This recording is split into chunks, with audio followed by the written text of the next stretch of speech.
എല്ലാവരും ഈ ഒരു ഔഷധ സസ്യം കൂടെ ഓർത്ത് വെച്ചോളൂ. ഇതിൻ്റെ പേരാണ് കിഴാർനെല്ലി. അപ്പോൾ കിഴാർനെല്ലി നമുക്ക് സമൂലമായിട്ട് ഉപയോഗിക്കാം. അതായത് അതിൻ്റെ ഇലയും വേരും തണ്ടും കായും എല്ലാം നമുക്ക് ഒരുപോലെ ഉപയോഗിക്കാൻ പറ്റും. കാരണം നമ്മുടെ നെല്ലിക്ക പോലെ കുഞ്ഞ് നെല്ലിക്കയൊക്കെ ഉണ്ടാകത്തില്ല, അതിനായിരിക്കും ചിലപ്പോൾ കിഴാർനെല്ലി എന്നുള്ള പേര് വരുന്നത്. മഞ്ഞപ്പിത്തത്തിന് ഉപയോഗിക്കുന്നുണ്ട്, പനിക്ക് ഉപയോഗിക്കുന്നുണ്ട്, പിന്നെ മൂത്രാശയ രോഗങ്ങൾക്കെല്ലാം നമുക്ക് കിഴാർനെല്ലി ഉപയോഗിക്കാനായിട്ട് പറ്റുന്നതാണ്.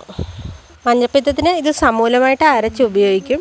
പിന്നെ ഇതിന് ശൈത്യഗുണം ഉണ്ടെന്നാണ് പറയുന്നത്. കാരണം നമ്മുടെ ശരീരത്തിന് കുറച്ച് തണുപ്പ് കിട്ടാനായിട്ട് ഈ കിഴാർനെല്ലി ഉപയോഗിക്കുന്നു. നമ്മുടെ മുറിവ്, ദേഹത്ത് മുറിവുണ്ടായാലും വ്രണം ഉണ്ടായാലും അവിടെയെല്ലാം ഈ കിഴാർനെല്ലി നമുക്ക് അരച്ചിട്ട് തേക്കാൻ പറ്റുന്നതാണ്. പിന്നെ നമ്മുടെ തലമുടി വളരാനായിട്ട് എണ്ണ കാച്ചുന്നവർ കിഴാർനെല്ലി ഉപയോഗിച്ചും എണ്ണ കാച്ചാറുണ്ട്. എല്ലാവരും ചെടി നോക്കി വെച്ചോളുക. നമുക്ക് ഒരുപാട് ഉപയോഗപ്പെടുന്നതാണ്.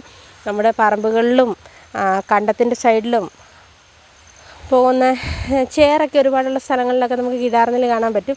ഇതാണ് ഞാൻ പറഞ്ഞത്, നെല്ലിക്ക പോലെ ഉള്ളത് കൊണ്ടായിരിക്കാം നെല്ലി. കാരണം നെല്ലിയുടെ ഇല പോലെ തന്നെയാണ് ഇതിൻ്റെ ഇല ഇരിക്കുന്നത്. എല്ലാവരും നോക്കി വെച്ചോണം കേട്ടോ. നമുക്ക് മുമ്പിൽ ഉപയോഗിക്കാൻ പറ്റുന്ന ഒരുപാട് ഔഷധ സസ്യങ്ങളുണ്ട്. നമ്മൾ അത് കണ്ടെത്തേണ്ടിയിരിക്കുന്നു എന്ന് എനിക്ക് ഒരുപാട് തവണ തോന്നിയിട്ടുണ്ട്.